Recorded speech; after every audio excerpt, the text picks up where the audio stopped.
Good afternoon to all of you.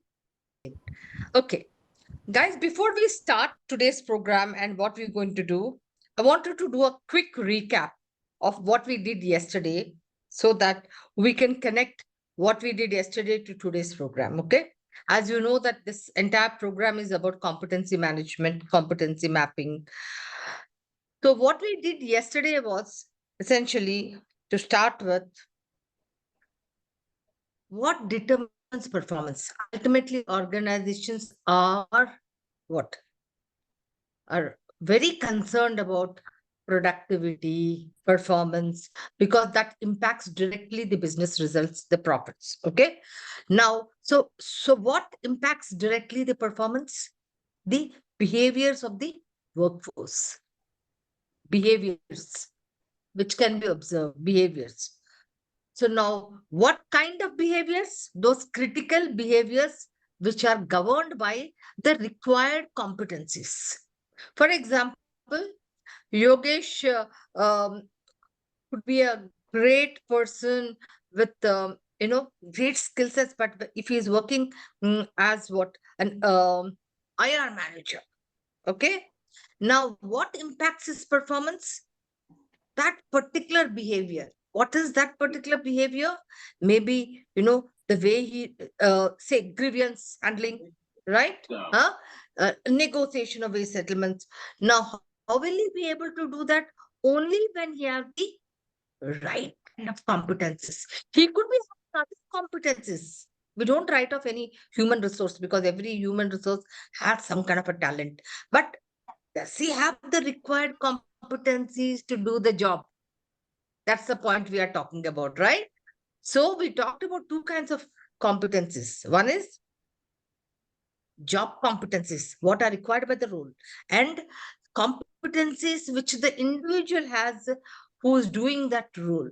So when we talk about competency mapping, we are talking about what are those key competencies required by this role so that one can do the job with superior performance. And when we talk about what kind of competencies does the individual have, then we are saying, hey, we are assessing through assessment centers and then evaluating and saying what kind of competencies does he have, and then are they actually fitting into the role required competencies, or is there a gap? And then that through training, learning and development, we bring him up, we fill up those gaps. So we talked about these two kinds of competencies which are very, very critical for performance. Then we said that every competency has what? The knowledge, the skill, the self-concept, the motives, the traits. So all these actually form a competency. Is skill a competency? It's a part of a competency, but it is not a competency by itself. Why? Because we said there's a difference between competence and competency.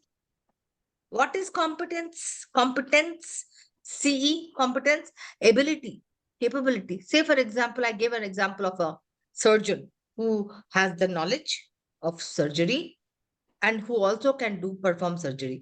But when does he have a competency? When he's able to deal with people, when he's able to counsel patients, right? So then it becomes a competency. That means the behaviors come into picture. Why are the behaviors so critical? Because ultimately you may have the competence, but ultimately if you want to perform effectively, think about it. If Murugan wants to perform very effectively as an IR manager, is just knowledge of having all the statutory compliances, etc., and the skill of grievance handling is enough? No, he needs the behaviors which are correlated with that, those other behavioral competencies to perform effectively. Am I able to make that difference, guys? I really want to give that difference, that impact. Why are we talking about competencies? Then we talked about competency architecture. Anybody who can tell me competency architecture? Competency. So think of a house, think of anything. Huh? Basically, it starts from the core Core competency, competency. then it goes to Yeah, the job absolutely. family, So and then what it are the goes to the various leadership. kinds of classification of competencies? Means what are the types of competencies required? So you have core competencies, Competency. which form a part of the entire organization. Give me an example of a core competency. One example. Vision and One. mission. Vision. Let's say Vision customer and mission, service, yes. But core customer service competencies are for, developed from that. Uh, let's say customer Customer service service, for a say retail for company. example, I gave a Starbucks example. Huh? Customer Customer delight. Delight. delight, right? Huh. So innovation, creativity, which cuts across everybody, competencies. Every organization has functions, because without the functions, it can't really achieve. You have a production function, you have sales and marketing, you have finance. So you have every function will be having its own kind of competencies, because the nature of work is different. Functional competencies. Then we talked about what? Come, I want to Technical, see who was technical listening. competence, Huh? technical competency. Job specific or Yeah. role specific. Means if I'm in a particular role in a particular function, I will have some functional competencies as well. And I will also need to have certain role specific competencies, right? That's clear. Then people keep growing. Then you have leadership competencies. Okay. So we Yes. talked about competency architecture. Then we talked about competency dictionary, right? Did we? What Yes, are sir. competency dictionary? Anybody remembers? Yeah, like for HR Meaning- business partner, we Right, discuss about the right. communication. So dictionary is what? So you will have a list of competencies, and where if anybody wants to check, hey, what is problem solving competency? What are the kind of behaviors required with their proficiency levels will be compiled there across the organization. So that level of detailing is depending on what kind of scope you want. Got it? So these are some of the things which we did yesterday. And so today what we are going to do is very important. Having said that, competency frameworks, competency model, etc., how do we do mapping for for a role? How do we define or how do we determine competencies for a role, which is very important. So that means when we are determining competencies for role, it must have technical or functional competencies, and it must also have behavioral competencies, right? Again, I have to show you. So when we say what is competency mapping, that means it's a systematic process of identifying and defining what is the knowledge required, what is the skill required, and what are the other behaviors in terms of motives, traits required in order to perform this job or this role effectively. Got it, guys? As simple as that. Now, having said that, how do I know what is Manoj's designation? Manoj, what role are you in? I'm the head of learning and development. Okay, so you are head of L&D. So how do I know that what is head L&D supposed to perform? What is my document? Where do I get the information from? Because if I want Job to, description. Job description. absolutely, job description. You are absolutely on dot. But how do I get the job description? There's a process called job analysis. Just to give a clarity for all of you HR people, job analysis and job evaluation are two different things. They are not the same thing. Job analysis is a systematic process of analyzing, identifying everything in order to produce a job description. But job evaluation is evaluating the job. And again, you need a job description, but for a different purpose. And what is that purpose? Worth of the job, which you are using it for compensation. So job evaluation and job analysis are two different aspects. But the starting point for anything is job description, and therefore you have to do job analysis. Now, let me ask you a question. How many of you have job descriptions in your organization for the positions? which are existing in the organization? I had in almost all the companies I worked, a job description was in place. Was in place? Okay. Yeah. But let me tell you, I don't know about people here, but most of the organizations will not have job descriptions for This is all also the my positions. experience. Currently, I Okay. was working as a recruitment consultant for a recruitment firm. So the client used to not give us any job description. He's only talking over phone that we kind this kind of person. Okay.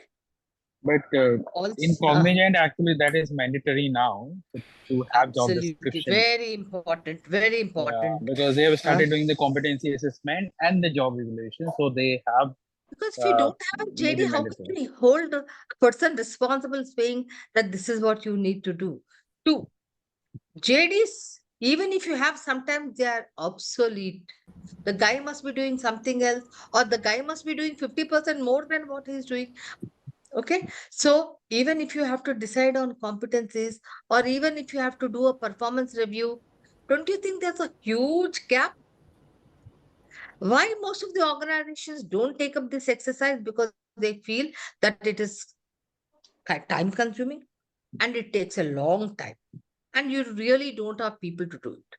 But let me tell you And guys, there is today I'm one going more to. thought, ma'am. What I heard Hmm. that if you have a JD and you are giving it to the employee that day he or she is joining, he or she will not go beyond the JD. Will do that much only. That's why organization doesn't prefer to give JDs.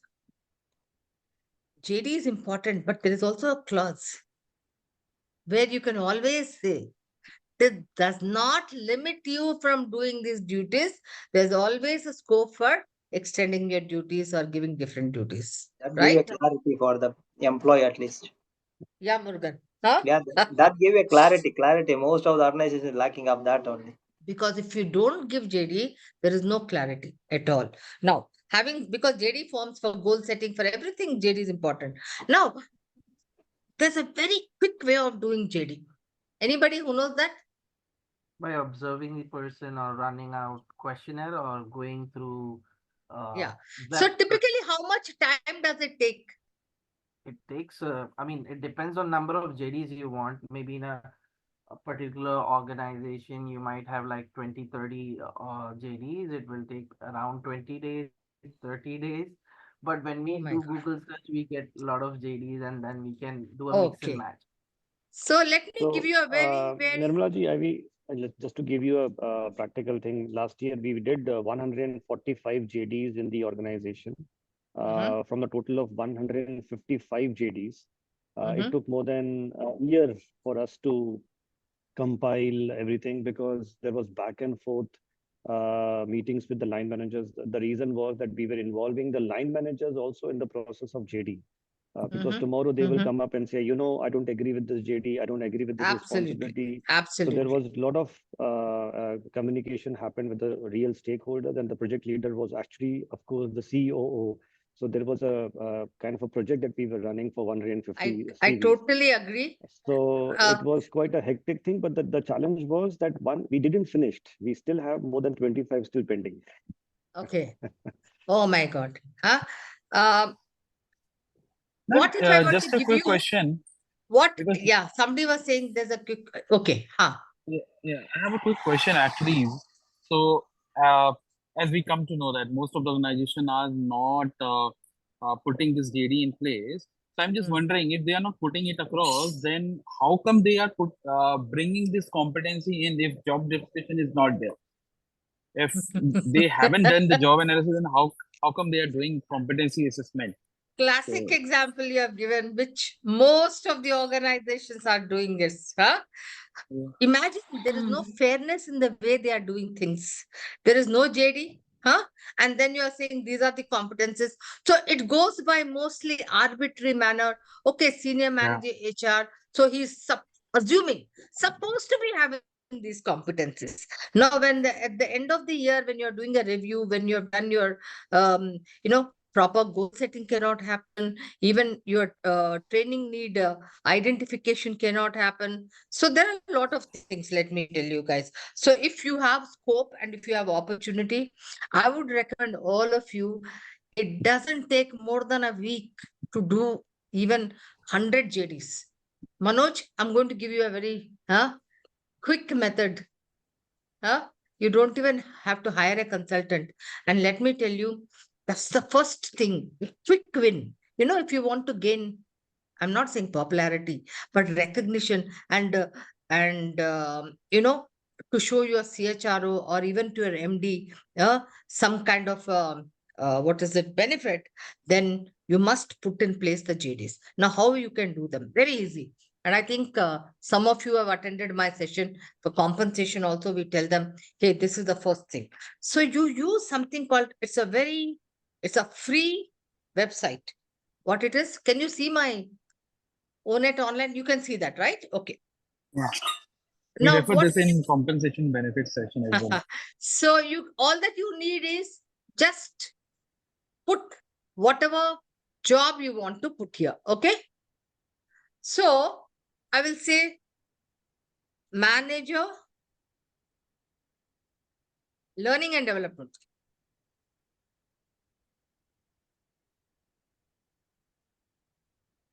Okay. Enter.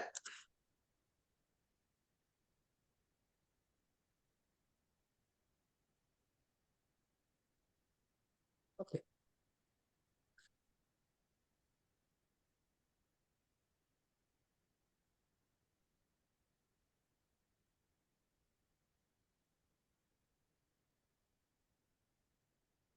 Okay. I said manager training. Now, what can you see? This is a quick. So you can look at training and development manager or specialist. So we look at this because we have Manoj there in this role. Got it? Now, this is a quick summary of all the tasks the training manager does. Analyzes training needs to develop new training programs or modify and improve existing programs. Just read through, Manoj. Do you do some of these things?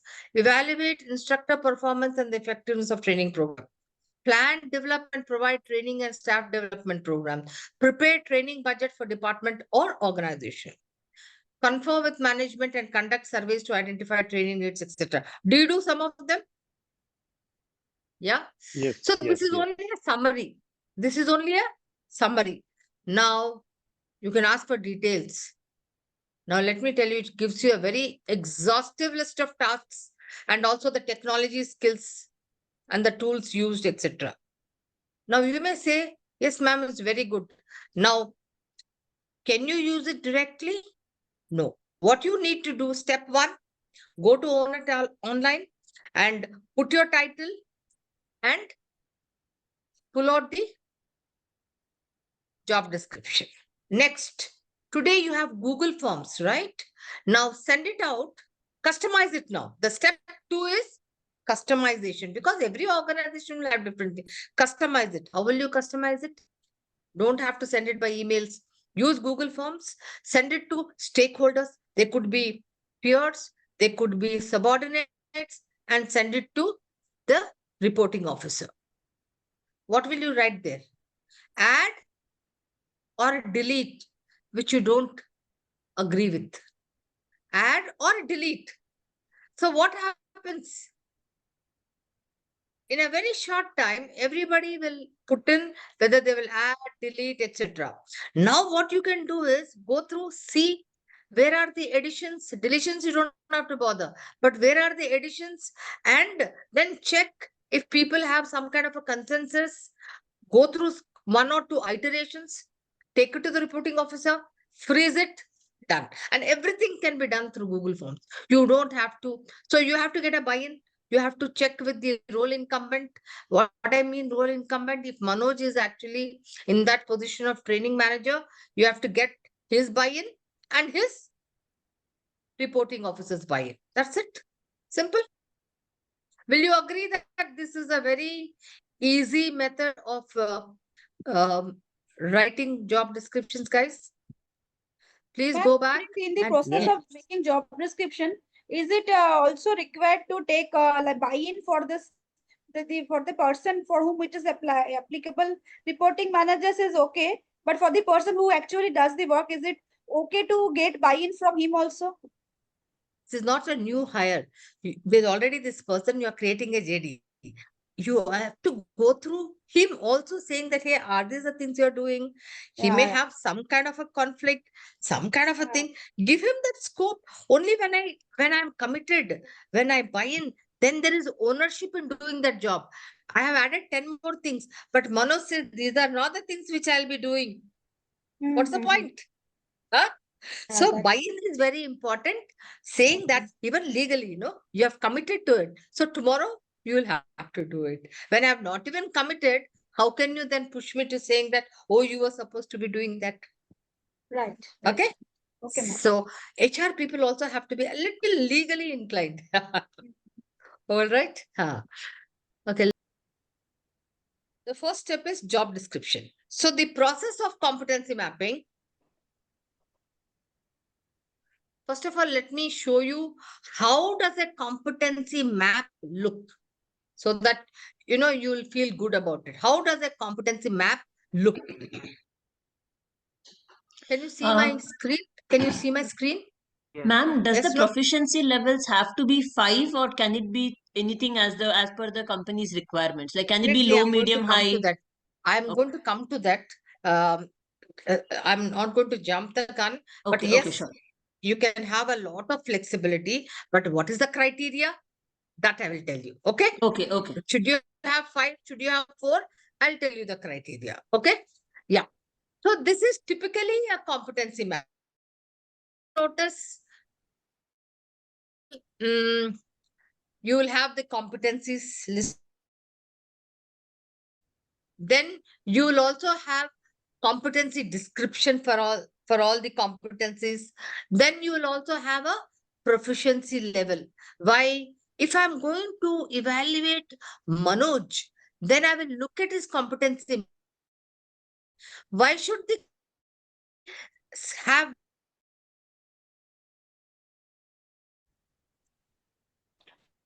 So based on the grade, maybe he may be a beginner, intermediate, or no, advanced level. we won't get into now grade, but say for example, I will say listening skills are very important, and I will say Murugan is a good listener. But tell how will I measure his listening skills? By observing Observation. What will you observe? that when Yes. you, whether he Response. listens or not. So say for example, I'm talking. So Deepshika is a very listener. But how will I know Deepshika is a good listener? What will I observe about it? Ask me the Response. questions, or if you ask me anything related to our discussion and I'm able to answer it, then only you will know. So if you are a good listener, I may say, okay, can you paraphrase? Or you will have to give feedback. Correct. Now, can all these things be observed? The feedback part, the paraphrasing part, can it be observed? Yes. Yes. So, whatever you can't observe can't be measured. So, isn't it unfair when I say he is not a good negotiator? Tell me, what did you observe? On what parameters did you observe to say that he was not a good negotiator? We'll come to favorite Murugan's thing. Okay. I will say one of his requirement is what handling. Okay, I won't get into that. People management. So Yogesh is a very good people manager. Okay, Yogesh is a good people manager. There is Yogesh. How can you say he's a people manager? Number Yogesh, how can you measure that you are a very good people manager? That means maybe how will I number of measure? grievance. Whenever the grievance will be coming, he may be redressing it. The redressing rate will be very. How am I communicating I with the have to team? observe certain How? behavior. I have to observe certain behaviors, Yeah. right? Just by saying good people manager, I don't know certain behaviors. Now, what kind of behaviors will I observe? Say, for example, I'm a performance. So I'm performance, reviewing per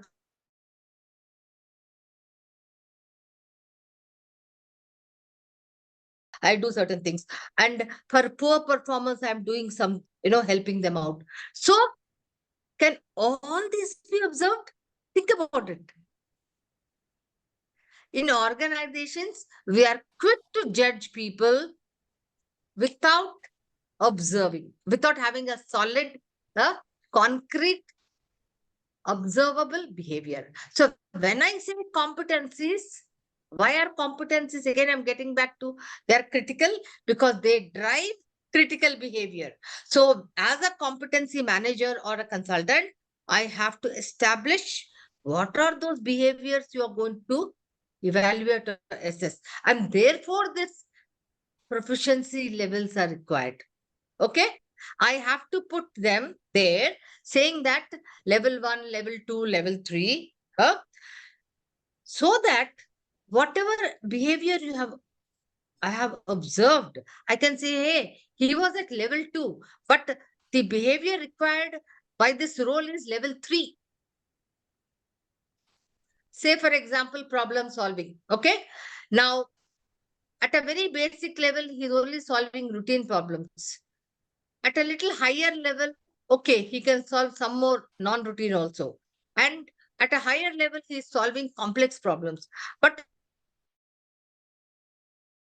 he's always getting complex problems. But complex problems, that means there is a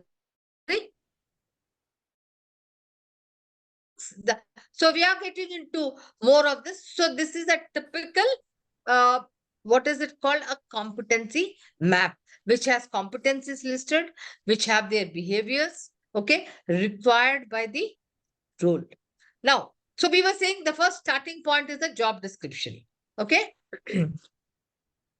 So what we do when we go about doing a competency mapping for roles, we will actually look at which are those roles which I want to map them. And then we will look at the job descriptions of all those roles. Then we will go through and do an analysis and the required functional skills, that is the knowledge and skill part, we will identify and then go to the behavioral competencies and then we will write the indicators. So that is just an overview. So first and the foremost in the step 1, I'm going to first of all locate and say, hey, these are the 10 roles. If these are the 10 roles, I'm going to find out where are these roles embedded or existing in the organizational structure.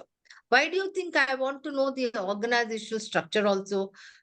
I want to know the organizational structure, who is reporting into him and whom does he report into. I want to know the level of his hierarchy because, the job description will entail everything, all the tasks. But the organizational structure will also help me to understand the complexity or the level of decision making he has to make in the organization. So one is looking where are you positioned in the organogram or organizational structure. Second, what do? I will then do something called first step. Please listen carefully. It is called job element analysis or role element analysis or task element analysis. Yesterday, we gave you a little exposure to tasks. So what is this? The first thing I need to do is a task element or a role element analysis. Now, you may say, what is this element or what is job element? What is job element? Now, there is a job. Say, for example, this is Manoj's actually, L&D guy. One of the job elements for a training guy, job element, can be design and delivery. Will you agree? Design and delivery of training programs. You will be doing a number of tasks, but they can all be collected and bucketed into one element, broad element called what? Design and delivery of training programs. Will you agree? Just give me a thumbs up if you agree. I want to explain what is the job element. Okay. Can anybody give me another element in your role? Anybody? You all are having IR role, is there? BP, HRBP roles are there. Any other? Give me one job element Talent from your management. own role. Don't go to anybody else's role. Grievance handling. Pardon?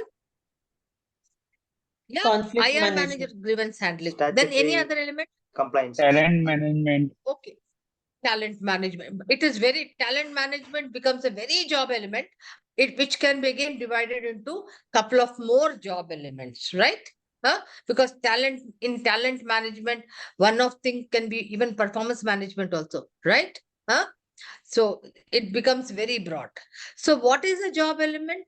A number of tasks you are bucketing together to form one major work, major element. So can I say budget management also can be one element for training manager? Because now we have one training manager here. Yes, Manoj? Budget management? Yeah. Yes, yes. Can you say even vendor management can be one element? So these are broad job elements. Even metrics, one element. No, you have to Make do a lot of MIS metrics and and stakeholder. So dashboards when and we are doing job element analysis, step one, what you have to do, identify those broad elements, because job description will have lot of content. So you have to break it down into broad elements. Got it? Next, what you have to do, I have to then determine for every element what is the knowledge required at a threshold and what is the knowledge required for differentiating. Now, you may say, what is threshold and what is differentiating?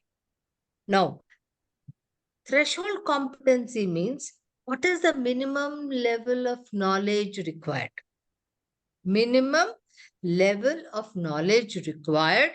Say, for example, to design and delivery of training needs, what is the minimum knowledge required? Manoj? So it's I am basically what, asking Manoj because he's actually in that role. So for Will you designing and agree? delivery, it is more of knowledge of principles, theories, methods of curriculum design. That is a threshold. That's a minimum So requirement this is for a the training threshold, you'll person. agree? Yeah. Threshold means minimum requirement. If you don't have this, will he be capable to, will he be fit enough for the job? You can't even hire him, no? No, maybe But less than that. It's not an L&D manager, maybe a L&D executive and or a somebody. specialist or something like that. Specialist, yeah. But at a differentiating means at a higher level, superior performance, you want him to know adult learning principles, right? Because if you're designing, how do target group? So every target group will have a different pedagogy, methodology. So you have to understand those learning principles. Okay. Now, so for example, so this is the knowledge. Now, what is the skill required here? Presentation skills at a minimum level, threshold. But at a differentiating, say, if Cognizant is a global company, you might need, the delivery skills might be needed at a global audience level. Different levels So are you seeing of audience. that there is a difference between threshold level and delivery? Let us just go to vendor management. Vendor means what? You have to communicate, Supplier, you have to yeah, negotiate. communicate, So negotiate. obviously one is knowing your different vendors. No? Yeah. Then what kind of skill you think you will be requiring? When a vendor is there, you have to negotiate. So you need negotiating skills, communication skills. But at a differentiating level, definitely if you know more vendors and if you're networking, so then that might be an advantage. Like for example, you will see that some of you who will have only recruitment manager or somebody, one placement consultant, he won't be able to negotiate and get a good price. So he has to network more and get more number of placement agencies so that he's able to negotiate the best price and also get a better profile and better fit. Okay. Say, for example, we'll take one more, metrics. Yeah, ma'am, I have a question here. So I couldn't understand differential competency. So if you can help me with that. Sure, sure. What is threshold competency? Threshold competency means what is that Minimum knowledge. level of knowledge and skill required to perform minimal. Okay, average. Hmm. What is differentiating? That is, what is that competency level which is required in terms of knowledge and skill to perform superiorly? I'll give you another example. A recruiter. Think of a recruiter job element. One of the job elements for recruiter will be sourcing. Yeah. Broad element, no? Yeah. At a threshold level, he's only looking at, say, placement agencies, some career sites. But at threshold level, he's looking at social media, he's looking at networks, he's looking at wider. Look at the huge difference. Yeah. Okay. And in skill, maybe, maybe this guy just knows to use an MS Excel or whatever. But at a differentiating level, he can use ATS, he can use different kinds of platforms, because then he is able to track the resumes, screen better by putting the right words. Yogesh, Yeah. does it make, huh? Yeah. Are you Yeah. able to kind of connect now? What is Yeah. threshold and what is differentiating? So my Okay. question here is, Nirmala ji, is it only, like you said, K1, K2, S1, S2? So is it only 2K and 2S should be identified for each bucket, or it can go more? No, I just gave an example. Okay, okay. I only gave an example. But yes, if you look at your job description, or the entire job description will translate into just 5 or 6 job elements. In fact, I'll give you a shortcut to look at it. Look at your KRAs. Can KRAs be laundry list? 80-20 principle. They will be a max 5 No. to 6 KRAs, result areas. Yes, But right. you have to achieve all of them and you will have a lot of things to do. Got it? So typically, as a consultant, when you start writing, yesterday when you saw, when you are writing a job description, and especially for competency mapping, you are asked to document every task statement with a verb and an objective. Are you getting me? Verb and objective. Why? You are doing something, but why are you doing something? To achieve what? You can't just leave it.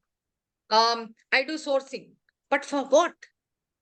Sourcing to attract and retain some talent or to hire capable people. So there should be action word, and also there should be an objective. That means why are you doing, and what is the end outcome, and what is that you do. Are you very clear? Manoj does training need analysis. Okay, identifying training needs. But that's not enough. But why do you do training needs? In order to find the gap, so that you are able to then roll out a calendar. Okay, so that's how you need to document, especially if you're doing a competency mapping. You can't just write, describe everything in an activity kind of thing. Explain. Now, we will put you into 2 breakout rooms. All right. Now, this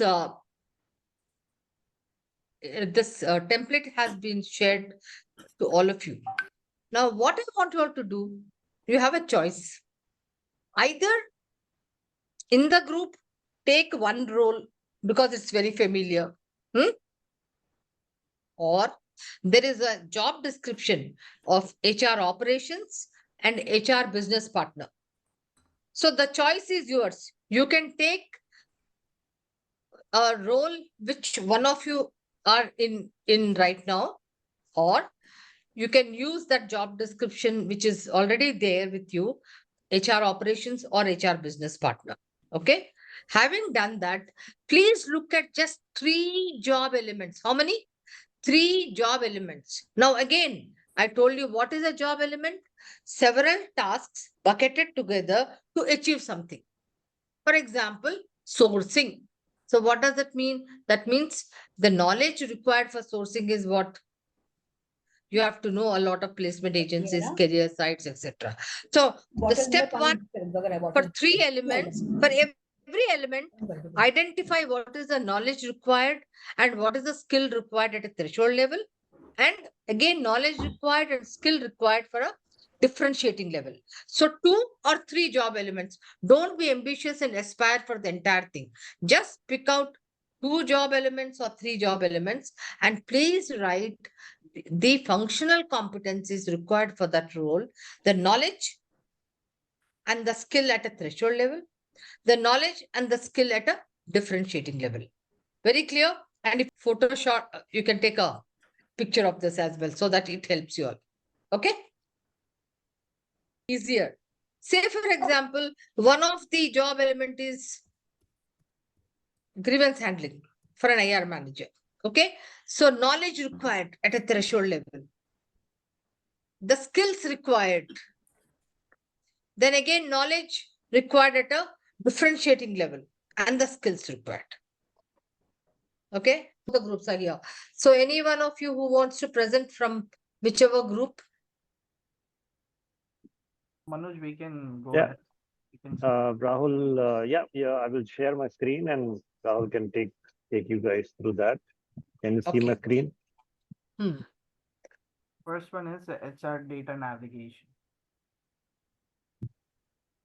Okay. So, HR data navigation. All right.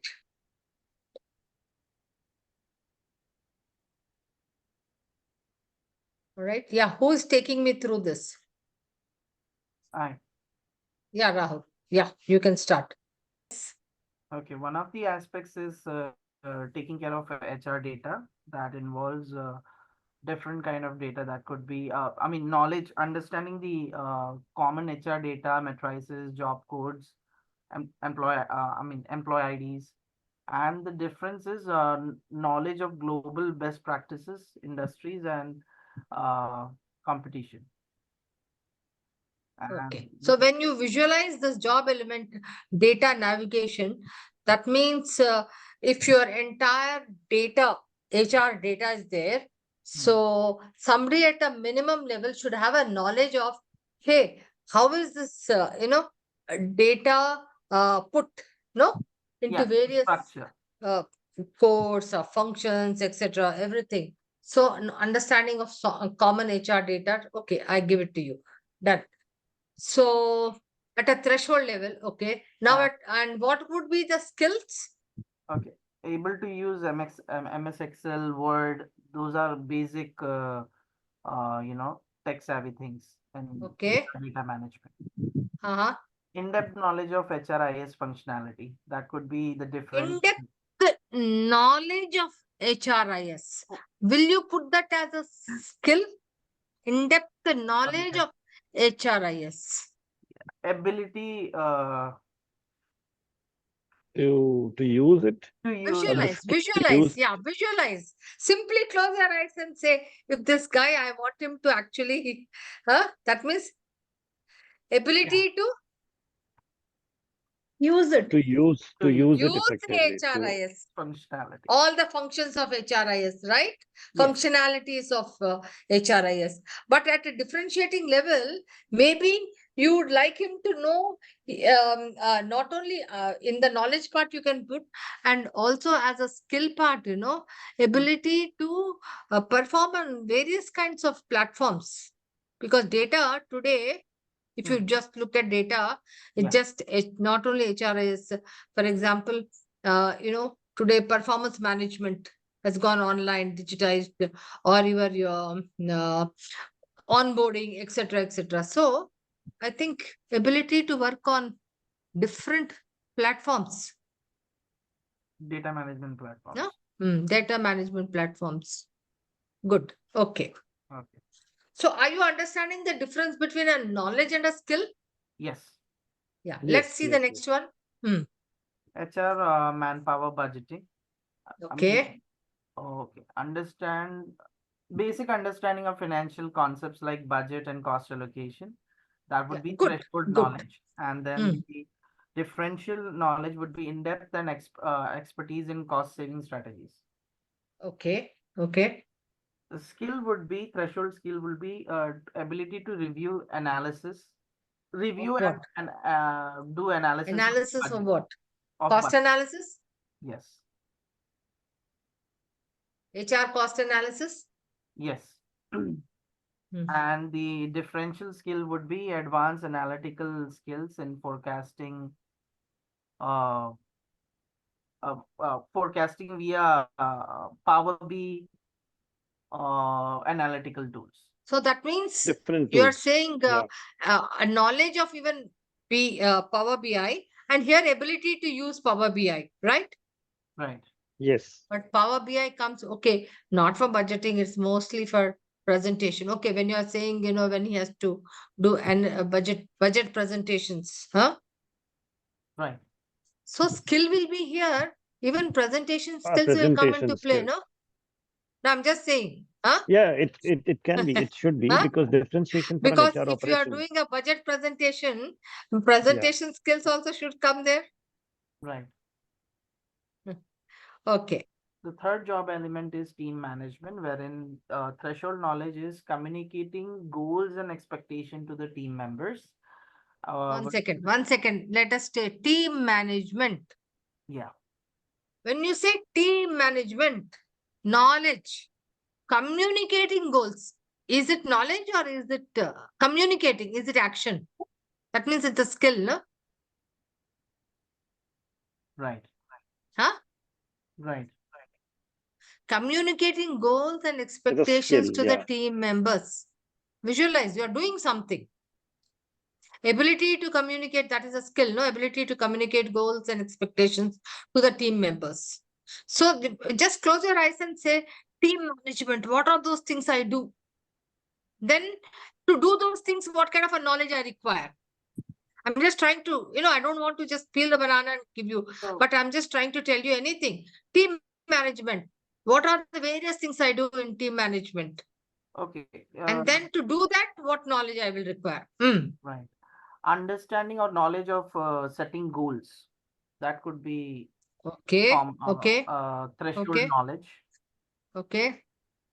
Understanding or knowledge of setting goals for team. You can say goal setting so that it becomes easier. No? Right. Goals. Understanding, or you can just say knowledge of goal setting. Right. Yeah. Because when you're doing team management, you also have to do goal setting. So first of all, you have to do knowledge of goal setting. How will you do goal setting? No? Right. Knowledge of resources required. Say after you have set the goals, then there will be a resource gap. There will be a resource gaps could be in terms of knowledge. Resource gaps could be in terms of people. So even gaps, understanding, gaps, resource gaps, you can just write. Yeah. Ability to communicate goals and expectations. No? Right. Skill can be ability to communicate goals. Only communicating goals, is it? Team management, no, it doesn't have anything else. Everything you have written, only goals, smart setting goals. Huh? Anything else here? When you're doing team management, think about it. What about monitoring? What Confrontation. about feedback? What about hand holding? What about huh? But, poor performers? coaching. Yeah. Coaching, counseling. Huh? Right. All this is there in team management, right? Right. So if I just say team management, Pratyur is very good in team management. But how do I know that what is the criteria used? So only when I put all the criteria, then you will know. And the criteria should be contextual. Okay? Yeah. This is just to give you an understanding. Now let's move to the differentiating. Okay. So differentiating, I would like to add on knowledge of PMS tools to track progress and identify potential roadblocks. Good. I need to add it there, but No problem. knowledge of PMS, PMS tools to track progress and identify potential roadblocks. Identifying potential blocks is one of the actions. So it should come under skill. But yeah, to identify. Okay. Okay, good. Understanding team dynamics, very important. Knowledge of the team dynamics, very important. Yeah. Should I move on? Knowledge of various types of communication strategies. Communication strategies. Yeah. Okay. Because in team management, not necessary that all team members will go by one communication strategy only. You must have a strategy. Different people will have different kind of styles. Okay. Okay. The threshold skill would be ability to define SMART goals, developing matrices, assessing matrices, giving constructive feedback. 1 second. Ability to define SMART goals, developing metrics, assessing metrics, giving. I will give it to you. Giving constructive feedback. Okay. Assessing metrics. Okay. Developing and assessing metrics. All right. Defining SMART goals. Okay. Okay. Yeah. The differential skill would be ability to align HR goals with organizational objective or strategies. Yeah. Okay. Ability to align HR goals. So that means under knowledge, you should also know what is the organizational objectives, etc., right? Right. Yeah. Okay. All right. Okay. I think some good work has gone into it. All the people have caught a lot and have come to this. Good job done, guys. Thank Okay. Yeah, you have one more. Great. HR compliance. Very Yeah, important for an HR operations. Basic compliance and company SOPs. Knowledge of basic compliance and company SOPs. Yeah, knowledge of statutory laws, standing orders, all the laws, so that's very policies, procedures, because compliance means you got to know all of them. Yeah. Okay. Yeah. Okay. And then Conducting in. the differential knowledge would be knowledge of regulatory framework, audit framework. Okay. See, maintaining confidentiality. Will you say that's a skill? Maintaining confidence, that's a value, and This can be value. It's a This is behavioral, value. Behavior. right? Are you looking at it? How he does that? So skill will be conducting investigations of violations, right? Yes. Regulatory framework, audit framework. Okay, fine. Risk assessment, report writing. Okay, good. Yeah. So this is all the what of the job. What is he supposed to be doing, and what is the knowledge required, and what is the skill required. So listing of the functional competencies with reference to knowledge and skill for an HR ops person. Good. Can I have the other group also present? Okay, fine. So we have picked the HR operation manager JD, and so the top three element which we find out is the first is the payroll manager. Basically, the HR operation manager has to oversee all HR function, and the top three job element which we feel is payroll management, HRMS, because he has to recommend an HR software, and he has to review and monitor the budget as well. So third, we recommend the budget management as well. Excellent. So, Three elements are good. yeah. So payroll management, the threshold which we considered is first one is the knowledge of various component of salary, and the So differentiating. you can actually add here knowledge of various components of salary. It's very important for him to know the salary structure which exists in the organization, right? At different levels. No? Yeah. Yeah, Because so at different levels, you will have different kind of components. Because yes, if you put certain component of a lower guy into another higher guy, huh? Tax, yes, because everything is related to tax, etc.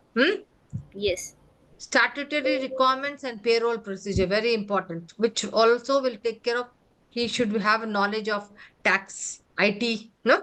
Then he yes, should have a knowledge of what is it, PF.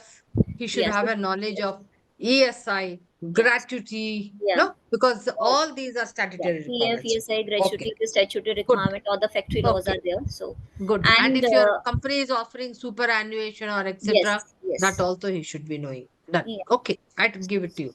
Under statutory, I'm saying okay, everything.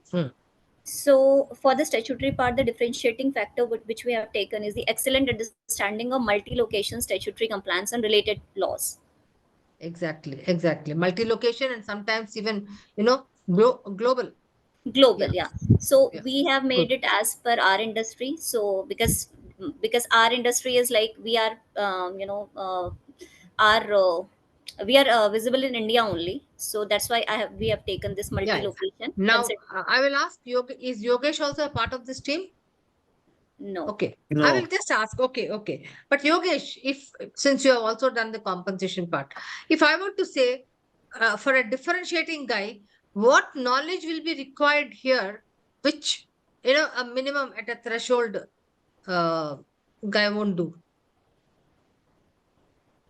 Attention to What detail is huh?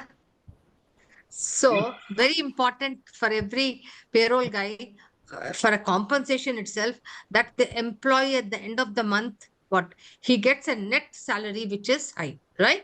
I may get a huge big gross salary, but my net should be also high. When will a net become less? When the tax deductions are becoming more. So at the threshold guy, he will not know how to structure the components. He will just put them. So here at a differentiating, the guy will know what kind of components to use, how to structure the salary in such a way that if 20 lakhs is the gross salary, there'll be a very less deduction of tax, and he will come out with all kinds of innovations, everything under the tax law, of course. How can I actually reduce or get a tax exempt? Are you with me, Charu? Yes, ma'am. Okay, done. Completely. Yeah, yeah. So Okay. how should we write it? Like, No, I'm just trying to emphasize a point how a no, differentiating that's guy will completely okay. structure Yeah. the salary, structure the Yes. components. He will look at, you have already put best practices, what is happening in the market with the peer companies. Okay.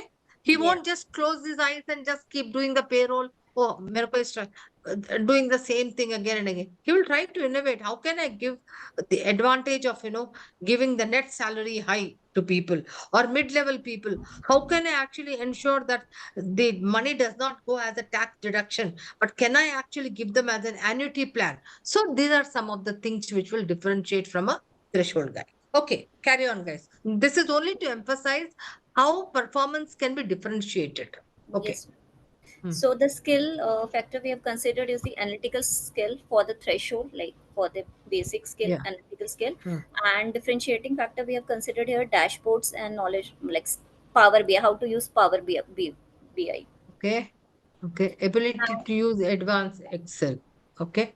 So what is he going to do? Ability to use advanced Excel? I'm just asking a question so that I know why you want him to be a differentiating. You put he should know advanced Excel for what? Just like that? All the analysis, Huh? all the from the entry level, basic Excel is more than sufficient. But the Huh. person want to do a part to study, want to cut short the work. So they are need of advanced Excel tool. Okay. At least So the formula. So what happens is when a guy knows advanced Excel and when he knows to use all kinds of shortcuts, etc., he's able to do much more analytics in terms of compensation. He can do wage cost turnover, wage cost, what is the cost, employee cost to revenue. He can do a lot of analytics there. and Okay. even he can save the time actually if it takes complete 8 hours to to run a payroll and do all Reduce MICs, the effort. then, yeah, Reduce the effort. yes, And yes, with minimizing the errors as well. Okay. yes, Yeah, because sometimes what happens, you are all the time exporting from Excel and again doing it, there can be mistakes. But sometimes if you use some latest techniques in the advanced Excel, then you might actually become more effective and efficient. All right.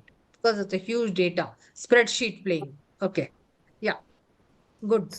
Next, the let us go to the next one. next job element is HRMS basically. So threshold is knowledge of any HRMS software. Okay. Like he should know how to fetch the data. He Right, should have the right. basic understanding. And the differentiating factor we have considered knowledge of any advanced HRMS software like Darwin Boss success factor. Is it Today, relevant? in fact, most of the organizations, HRMS, old software is outdated.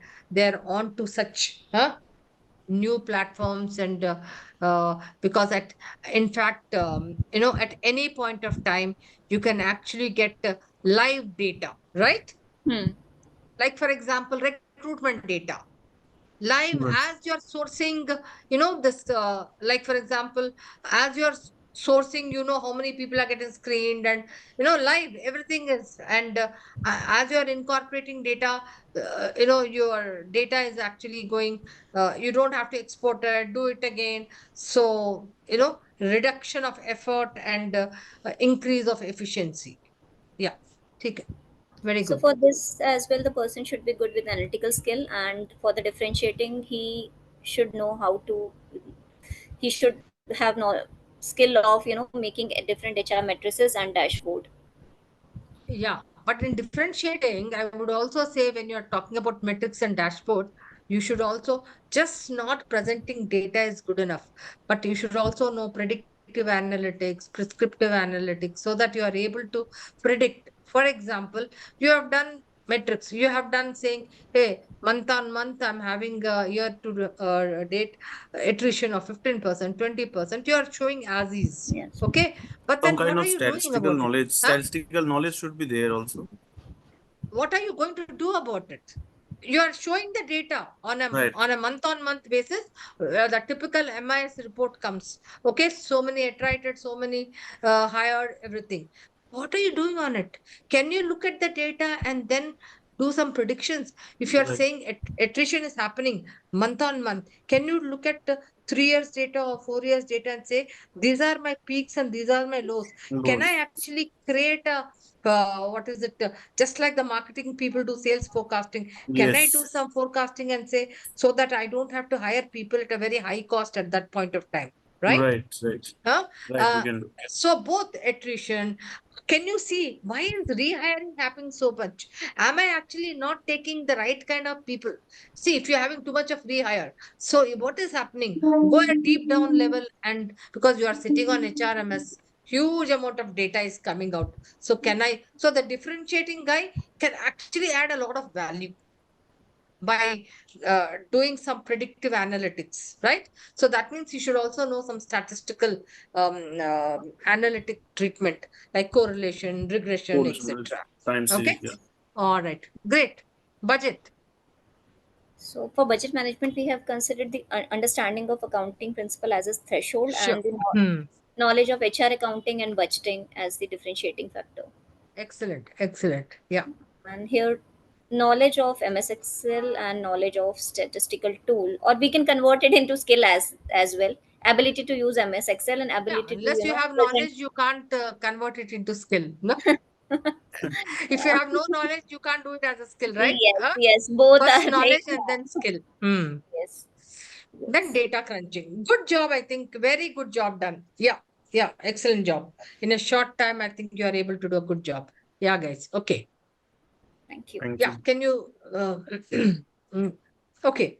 So just to do a little recap of it, what have you done in the first instance when you're doing a competency mapping? Now you have taken a role, looked at where is this position embedded, looked at to whom is this role reporting to, who is reporting into it, and thereafter looked at the job description, then the entire job description has been classified or bucketed into job elements, and then you have done the job element analysis, which is trying to determine the knowledge and the skill required for each of the job elements at a threshold level and at a differentiating level, right? So let me just show you something. Okay, when you So come is back. there any basic criteria like minimum these kind of knowledge level we should have for a certain, job element? Yeah. So when you said minimum itself is threshold. No. How many knowledge and how many skill we need to find out for a particular job elements under threshold or under differentiating factor, both. Say, for example, if you can pinpoint one area, just which area? So if we say payroll management, like we have to payroll management. Yes. So So in payroll management, So we have jot down two knowledge factors and two skill factors we have considered, right? So right. it should be two, or we can jot down more, or we can elaborate it like into 3 to 4. Exactly. So when you actually then you are compiling everything and then again seeing that, hey, can I actually bucket the entire knowledge into, 3 or 4 things? Because what happens in the first instance, you are only writing knowledge for every element. Then once you have done that, then you are again compiling. Okay. Okay. You will see that there'll be a lot of overlap. Yes. For example, analytical skills is coming everywhere, right? So that doesn't mean that you're writing for every element analytical skills, analytics. So once you have done that, after the iteration, then you're going to compile the entire thing and say for this role, under these elements, these are the key competencies in terms of functional competencies, knowledge and skill required at a threshold level and at a differentiating level. Okay? Ma'am, I have a question. Yeah, I was just remembering doing this framework thing, threshold and differentiator. Yesterday in the competency dictionary, you were showing something basic, intermediate, and proficient. So are these two different framework? So I'm coming to that now.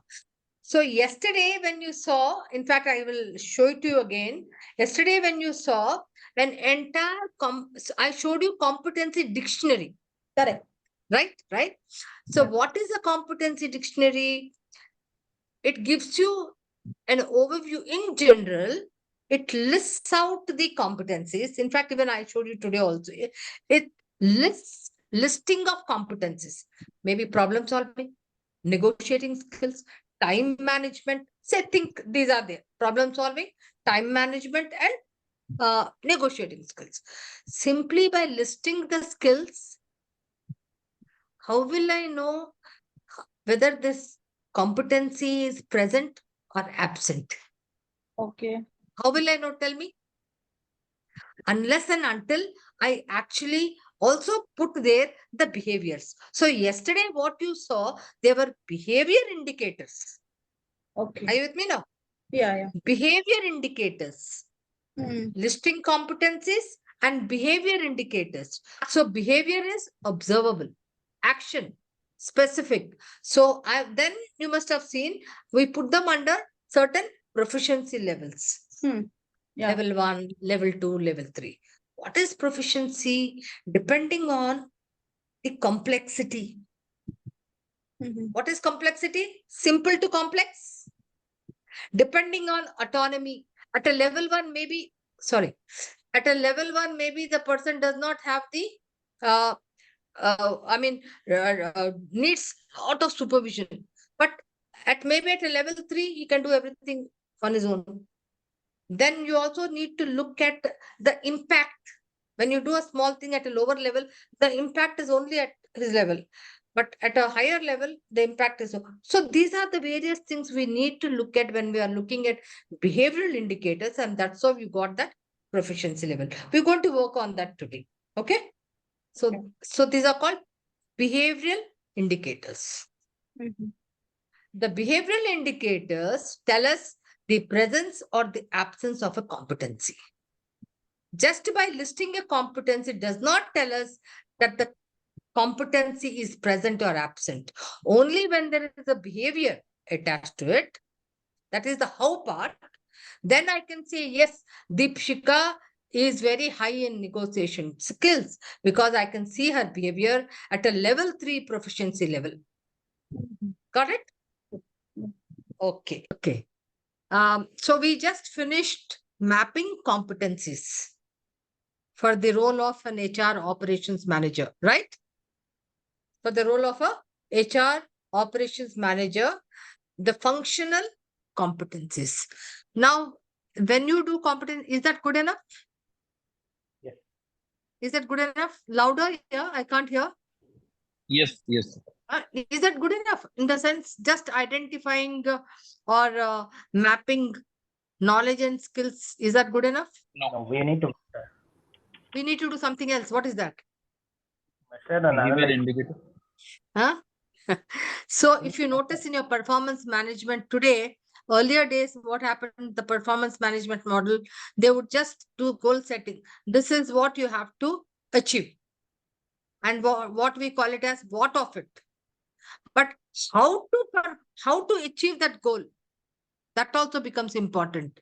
And that is assessed or evaluated through what? Through behavioral competencies. In fact, if you notice that the entire concept of competencies and then evaluating the performance based on the behavioral competencies. So you have just now identified knowledge and skill. Now, how do we actually go about the doing behavioral competencies? Now, when you have to determine and map behavioral competencies, there are two ways of doing it. One is called the open assessment technique. Okay. And the other one is called the inventory-based technique. There are two ways of doing open assessment technique and inventory-based technique. Now, open assessment technique takes a long time, involves money, effort, etc. Why? There are two ways of going about. One, which actually the McClelland research did. What do you do? Say, for example, you want to go for the open assessment technique. Now you got the job description.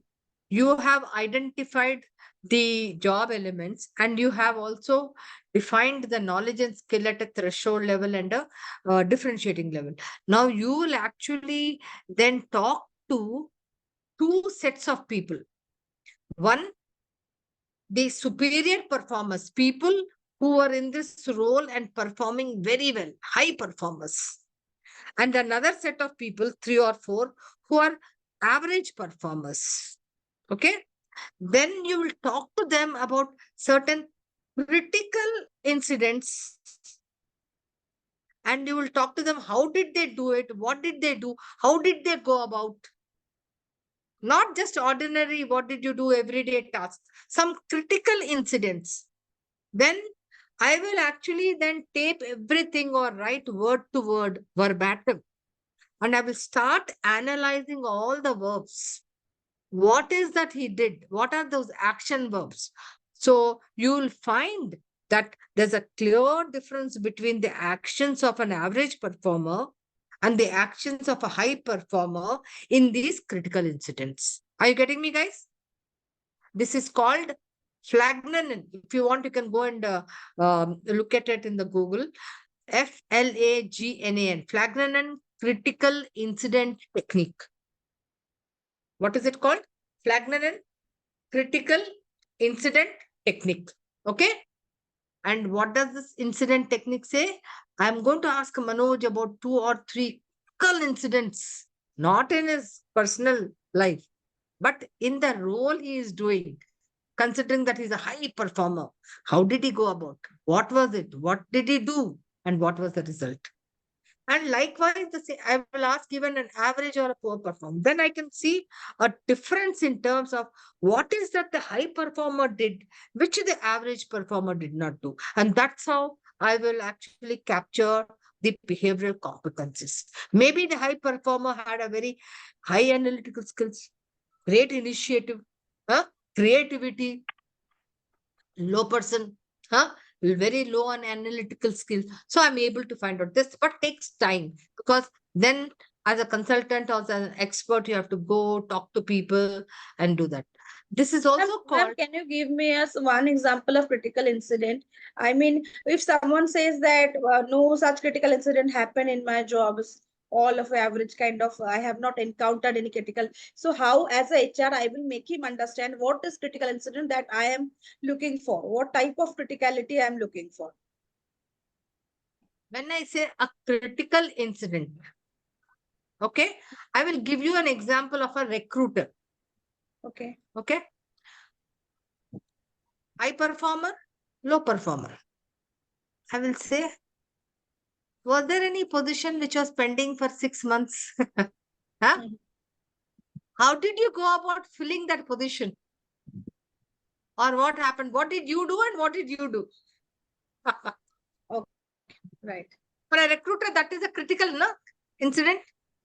Correct. Or as of yesterday, the business wants a position to be filled, which is very critical.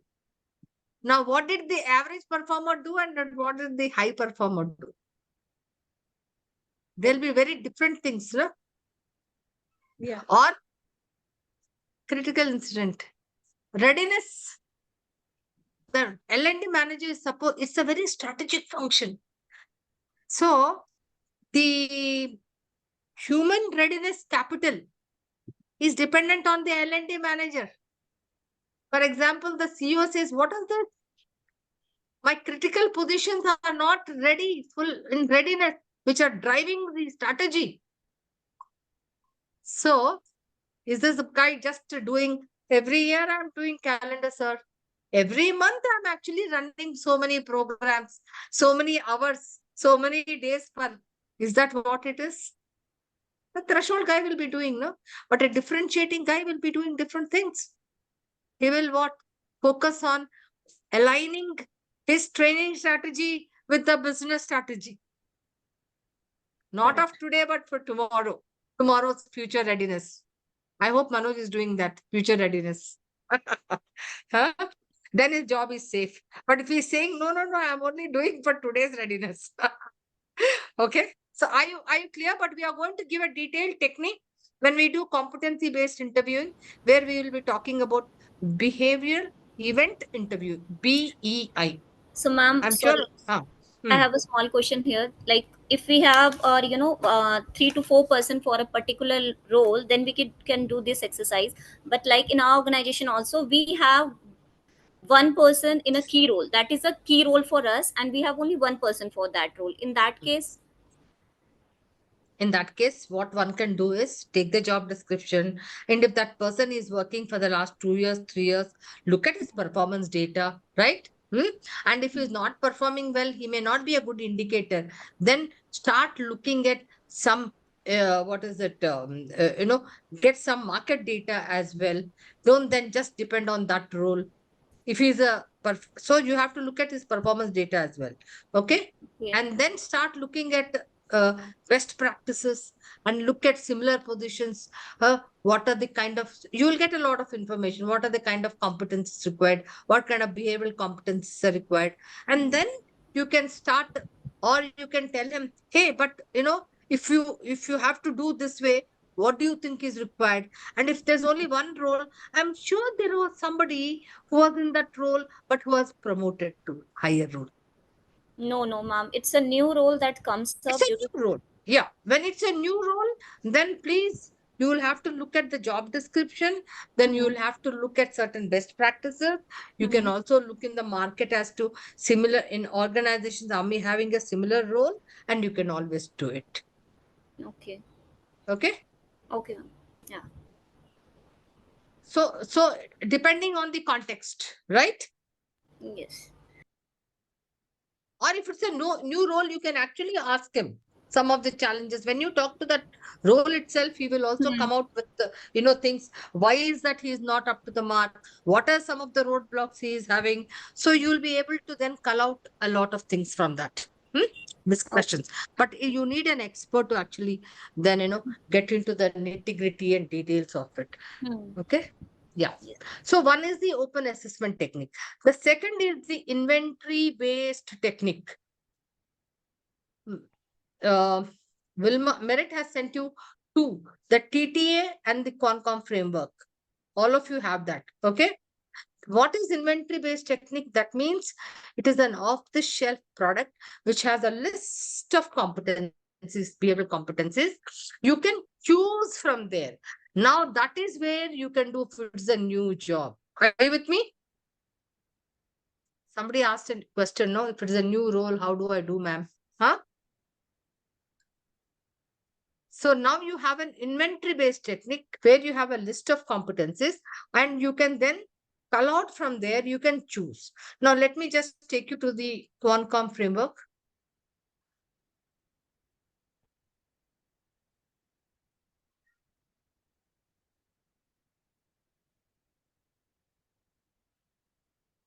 Sorry. So,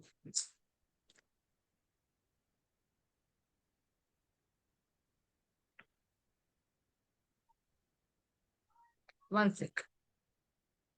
CONCOM framework. This one.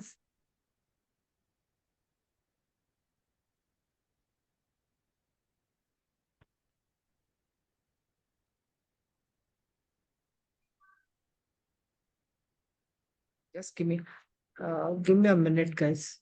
I'll just open that up. You can also open yours. I'm just opening this CONCOM framework.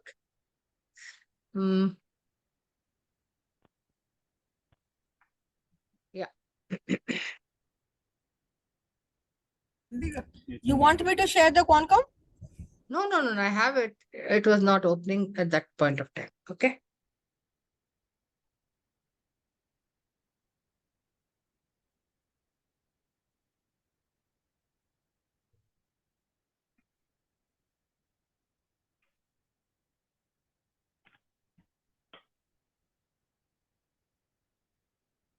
Sorry. Okay.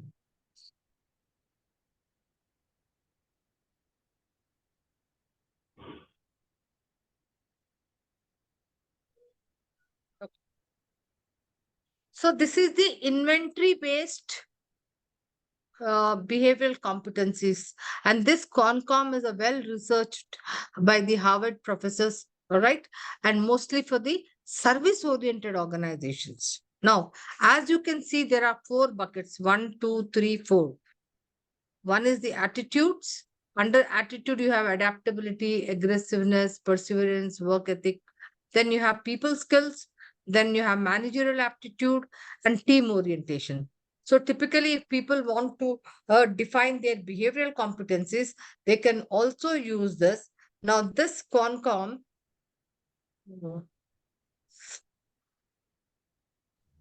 yeah. You can This remove the CONCOM, bookmark. Bookmark, if you remove, ek, the screen will be bigger. Remove the okay. bookmark. 1 second. 1 second, please. The close. 1 second. Sometimes when there are too many things open, yeah. 1 second. I will remove that bookmark. Remove the bookmark. It will open. No. On the right side of the screen, it's written bookmarks, and Yeah, I'm towards doing its that. left there is a close button. Yeah. Okay. Now, hopefully, we can see all of it, right? Okay. All right. Now, there are definitions given for each and every competency, behavioral competency. As you can see, if you were to define adaptability, proven ability to perform well under changing conditions, high stress, adverse physical conditions, ability to relate to varied personalities, and absorb new methods with excellent practical results. Let's just pay attention because you'll have to do this behavioral competencies for your role HR ops. Now, for example, I were to say for a recruitment associate or a recruitment specialist, the one of the behavioral competency will be adaptability. Will you agree that yes, a campus recruiter should have adaptability? Yeah. Will you agree? Yes. Huh? Campus recruiter should have adaptability. Now, have you noticed what are the keywords here? Ability to perform under changing conditions. Adaptability. No, under changing conditions. Adaptability under high stress. Adverse physical conditions. Ability to relate to varied personalities and also quickly absorb new methods. Now, this adaptability being a behavioral competency, now I need to then break it down and put it as behaviors with a scale. Now, let me just close this because you all have that. Now, let me just take you to that scale. I think, yeah. Okay. So once I decide on a behavioral competency, now I'll put that under a scale. Now, what is a scale? Like a performance management scale, you have a rating scale 1 to 3 or 1 to 4 or 1 to 5, where 1 is the lowest and 5 is the highest, or 1 is the lowest, 4 is the highest. So likewise, for these behaviors also, you can have a scale. So that is why it's called bars. You know, when a ship is going anchor, so you are putting anchors, effective behavior or ineffective behavior, anchor. So if you have no behavior on that scale, then it is meaningless. Even if you recall in your performance management, if you are given a rating of 1 or 2 or a 3, there is some qualitative thing written under 1. Average or poor, and as opposed to 4, exceeding expectations or very good. Okay. So it makes sense only when you write something. Likewise, you can have a scale and put them like threshold, differentiating, rare, 1, 2, 3, where threshold will be 1 and this will be 3. Or beginner, proficient, expert. These are just terms you can use. So it's a rating scale of 1, 2, 3, 4. Or you can have ineffective, adequate, superior. That definition with those keywords, you will then start writing here the behaviors which will be ineffective, adequate, and superior. That means from simple to complex, or from, you know, you can also make it as what intensity, from simple to very high, autonomy, close supervision to high. So depending on whatever is the competency, you will write those behaviors. Now someone asked me, ma'am, should we have 3? Should we have 4? Should we have 5? Should we have 6? I would also always say as a thumb rule, do not have more than 4. If you have 5, typically what happens is, like, you know, I'm sure all of you have done this engagement survey, right? And when you have a rating scale of 1 to 5, people normally tend to do what? 3, 3, 3, 3, 3. Huh? Average. Huh? So you're neither this side nor that side. So I typically believe in a Likert 4, where you are forced to give either a 2 or a 3. Okay? Otherwise, everybody is wanting to be safe and they take the mid path. I'll take the mid path. Okay? So try. And then someone also asked, but what is the real criteria? The real criteria of fixing the scale is, again, when I talked about this open assessment technique, where you are doing the sampling of high performers and low performers, talking about the critical incident technique and doing a PI, you will get to know that in this job, what is the complexity? Okay. So you need to understand at a very low level, obviously complexity is less. At a high level, it is more. So depending on that, you will design for your low level people, for high level people. So the levels will actually be limited. Like for example, at a low level, same 1 to 3 levels, I might have behavioral proficiency levels just 3. But as I go up, complexity increases in behavior. I can choose to become 5 there, but not more than 5. Okay. Now, for example, just to give you, can you see this? Say, for example, we will take teamwork. Somebody said, no, teamwork. Huh? Definition. What is the definition? Ability to work effectively as a part of a team, ability to collaborate, build relationship, and contribute to a positive team dynamics. Today, most of the IT organizations, where do you think teamwork is very important? In which functions it will become very important?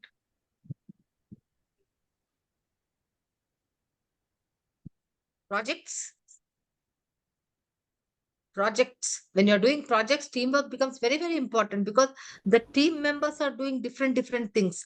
Unless and until they collaborate, right? Huh?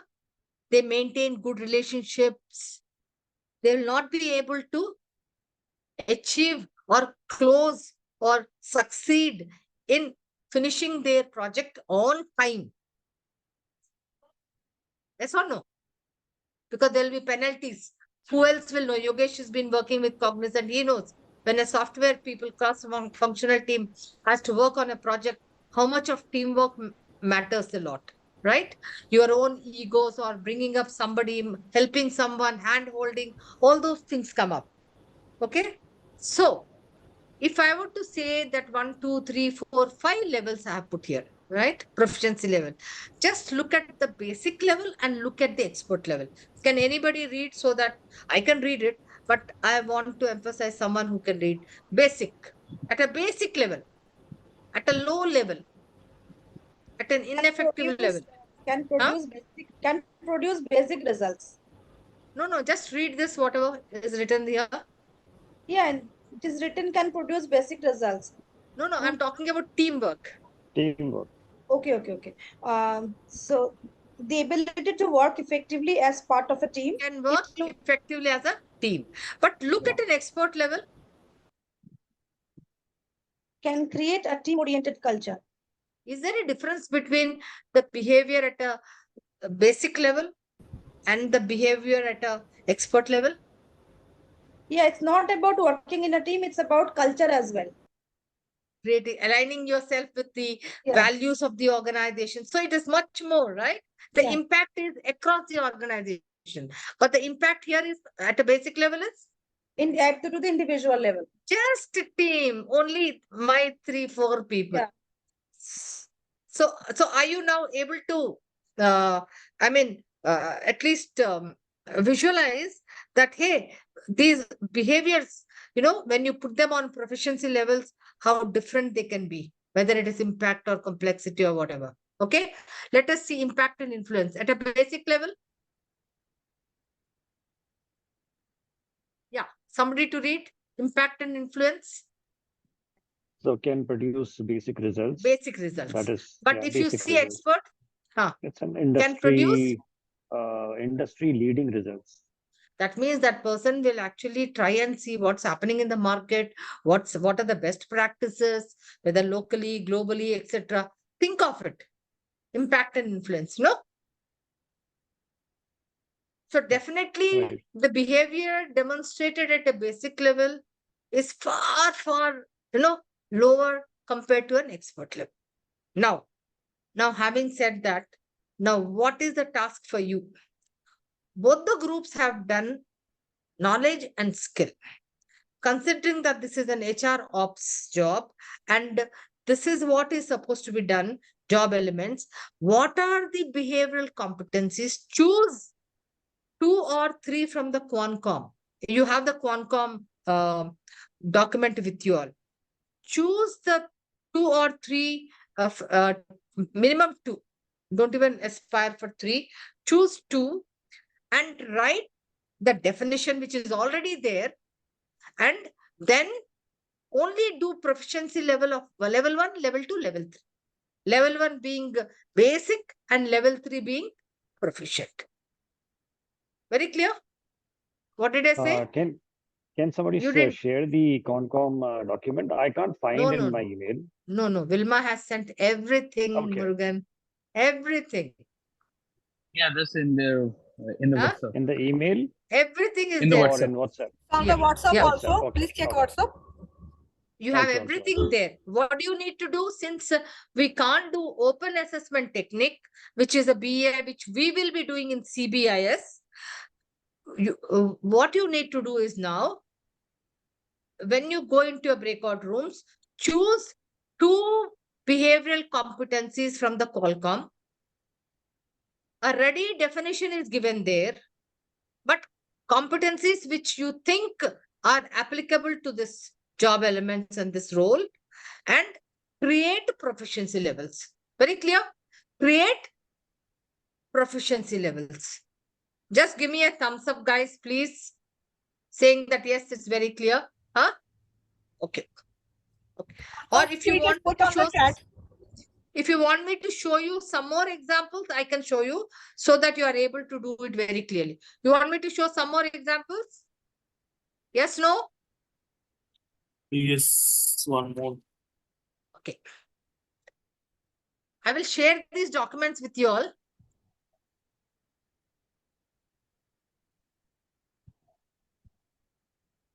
Okay. Can you see my document? Can you see this? All of you? Okay. What we are talking about is, say, for example, recruitment manager. Okay. Recruitment manager. And the one of the behavioral competencies we're talking about is communication skill. Then communication skill. So how am I defining it? Effectively conveys information and ideas to others, both verbally and also in writing. That is the definition. Now, I put it in 4 levels. You can take a click also just to help you all. Anybody who can read level 1 basic and then level 4? Provide clear and concise information. Okay. Write email and reports. Listen to other with interrupting. Without interrupting. That is the basic level. At an expert level? An expert level, influence and persuade stakeholders at all levels.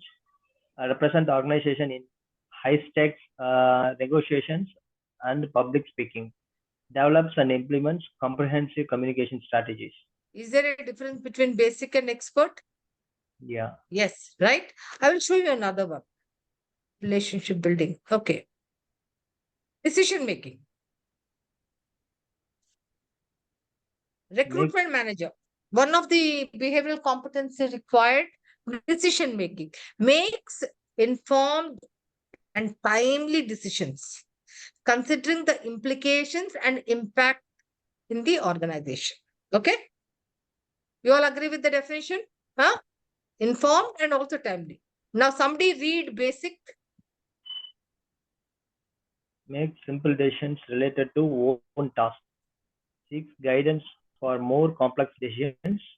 Considers limited information and alternatives. Expert level. Makes high impact decisions under uncertainty. Leads decision making process for complex recruitment initiatives. Evaluates the broader organization impact of decisions. Is there when you observe, is there a difference between what a person does at a basic level and what a person does at an expert level? Yeah. So when I'm doing an evaluation or assessment, by observing these behaviors, I'm able to say he's at level 1 or he's at level 2 or he's at level 3 or level 4. So therefore, these bars are very, very important. That means behaviorally anchored rating skills. I won't read adaptability because maybe one of you has to use, but you can take a click of this also, so that when you do your own, but I asked you to write only 3 levels, not 4. 3 is good enough. Okay. All smiles. Yeah. Who is going to Yeah. present? So group number 1, Sushma, you can present. I can share my screen with everyone.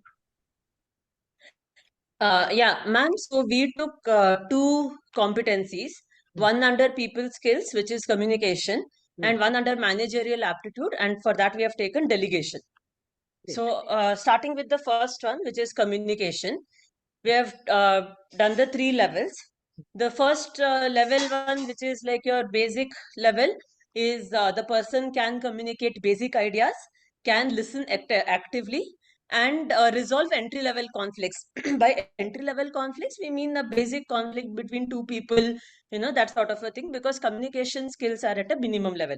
Fantastic. For second level, we have said that the person can communicate on complex ideas across multiple levels, in the sense like multiple designations, from entry level designations to maybe senior leadership as well. The person can communicate and can listen actively and also provide feedback and ask clarifying questions. That will be the second. And the third is, when you're talking about like a conflict management, can resolve complex conflict situations. Okay. For level 3, the communication style, the person will be able to tailor and modify their communication styles based on the type of audience and larger groups also, and basically it is also about positioning what they want to position as well, and how the idea should come out. Right. For the listening part, it is facilitating meetings and driving agenda, and able to Mediate run the meetings, conflict. and yeah. And the third one, for conflict management, when we are talking, it is not just about resolving conflicts, but it is about mediating and collaborating using problem solving skills to mediate conflicts. Okay. This is more with reference to conflict management. Okay. Right. But the competency you have taken is communication, nevertheless, but you have looked at in the context of conflict. So I'm just giving it to you. Okay. Now let me give you a secret to both the groups. How do you write behavioral indicators, bars with reference to proficiency levels? Typically, what the consultants or the experts do, if I'm deciding on a 3 levels, if I am deciding on 3 levels, first I will write level 2. Level 2 will be what? Everything, yes, he does this, he does this, he does this. Okay. And level 1 will be absolutely ineffective behavior, or which will be little lesser than that. And level 3 will be little progressive than level 2. So it becomes easier for me. Are you with me, guys? Typically, Yes. experts, what they do is they will write the it's always nice to look at the median first and then go to the min and then go to the max. Got it? That's the secret. Yeah. Next. Yeah. Can I have the other group? Yeah.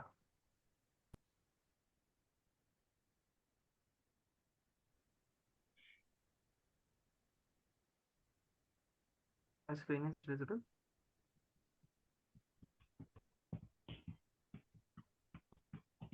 Yes.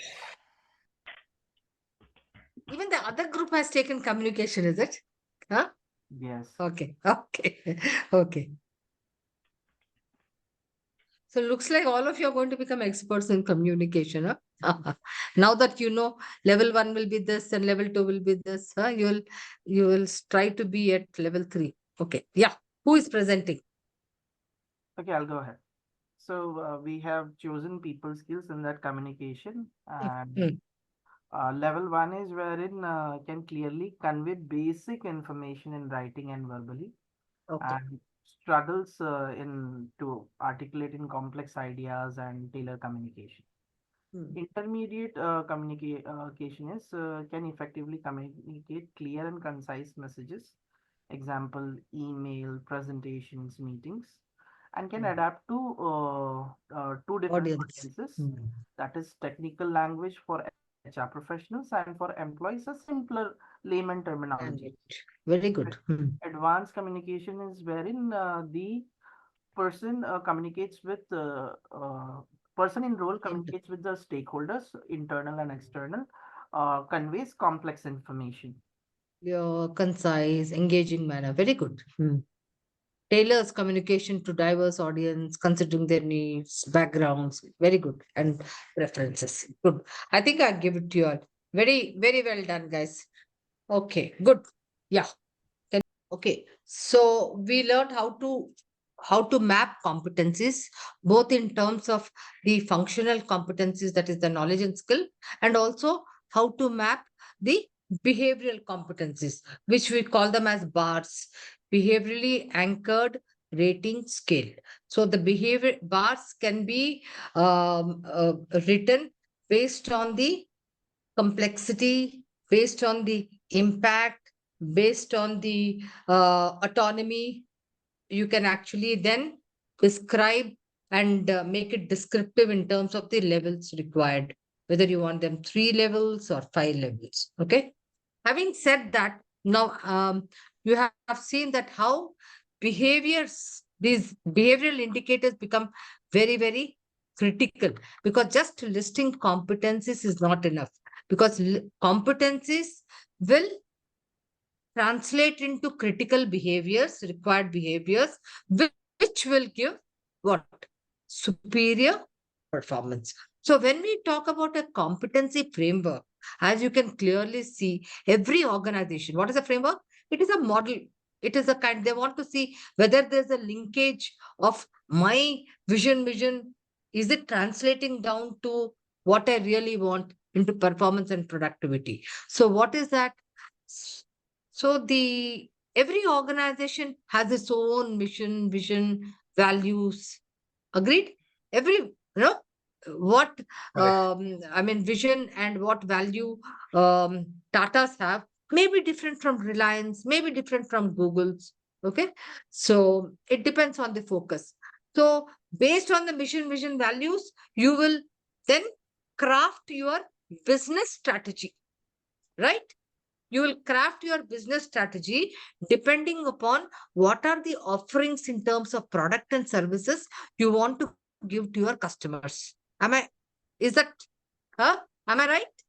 Depending on whatever offerings you want to give to your customer, then you will create that business strategy, whether you want to give them a cost, you want to leverage your cost, or you want to leverage your product leadership, or you want to leverage on customer delight. It all depends. Like, for example, Starbucks focuses on customer delight, and Google focuses on product leadership by coming out with new features. And Walmart, Amazon, they focus on operational efficiency, because they want to what? Get volumes of sales. They want to bring about efficiency, effectiveness, ensure that quality product at less cost is available to everybody. So having said that, then what happens? I told you all, you will design a competency architecture. That is, what kind of core competencies I need to have. So the vision values have been translated into core competencies. So if my strategy is what? To ensure cost leadership or product leadership, depending on that, my core competency, whether it will be customer delight or whether it will be innovation and creativity, will be incorporated in my core competency framework, which will cut across all levels of employees in the organization. So here it is. That is called the core competency framework. We talked about it. Core competencies. Then what happens? We talked about in competency architecture, functional and job competency frameworks. That means every function, every role will have competency frameworks, which will be translated into technical competencies and also leadership competencies. Now, which competency is not good enough? Listing competencies. What are the behaviors? It has to translate into behaviors. As I said, just saying what? Negotiation, or just saying influencing, or just saying time, but customer delight, but they have to be translated into behaviors, because they can be observed, they can be measured. Only behavior can be observed and measured. Just listing a competency cannot be observed and measured. So, behavioral indicators. Now, these behavioral indicators are measured. How are they measured? Through those levels of proficiency. Level 1, level 2, level 3.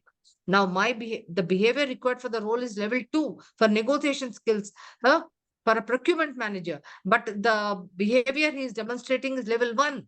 So I can measure it. Either I can fill the gap through training, or if he's really behind the threshold, I will then give him a PIP also. Then otherwise, I'll ask him to exit. So various things. So there is a direct linkage of this entire thing with vision values. Got it, guys? So this is called a competency framework. So why do we need to review this framework? Because I need to constantly check and correlate with hard financial figures, whether it's working for me or not. I have everything. I'm saying at CHRO is saying we have human capital readiness. We have all the competencies in place. We have all the people who are in those particular roles, all in readiness and good high performers. But it is not translating into revenue. It is not translating into productivity. That means there is no correlation between, there is something, some gap somewhere, right?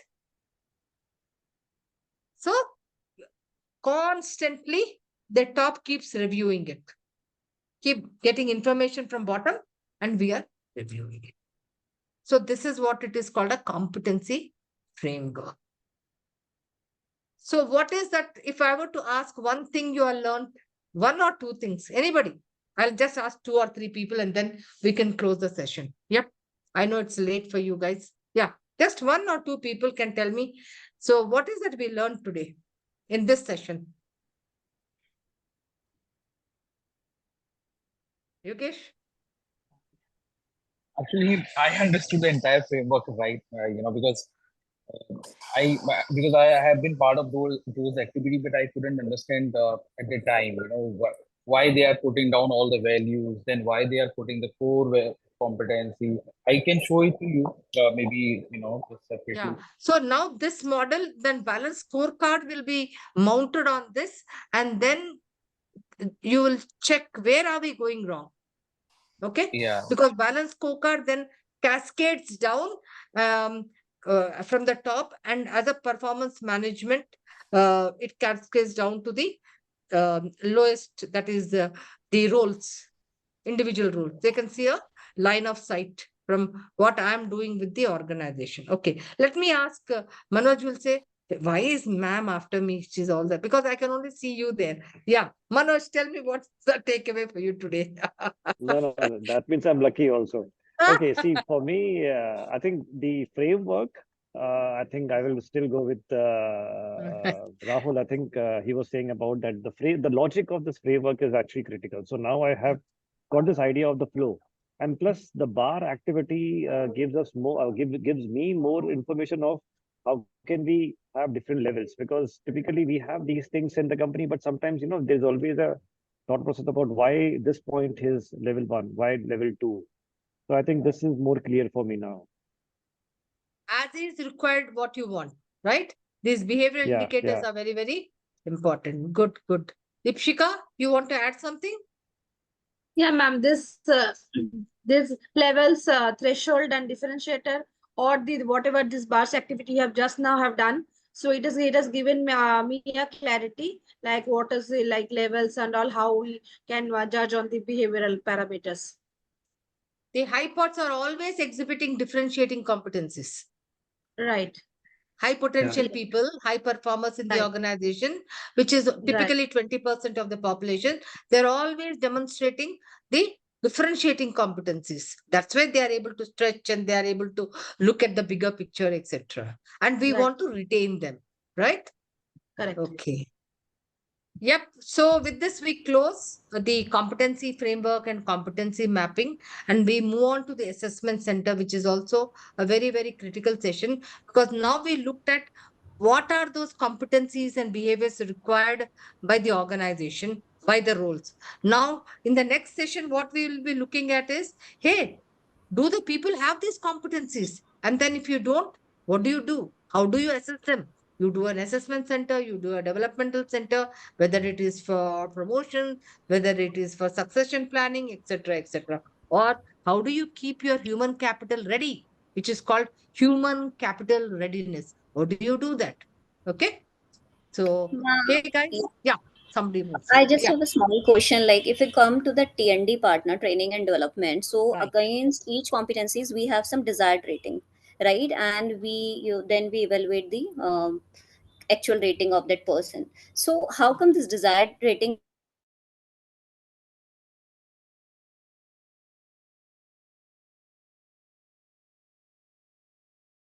Just So repeat the for question. for example, there is a person.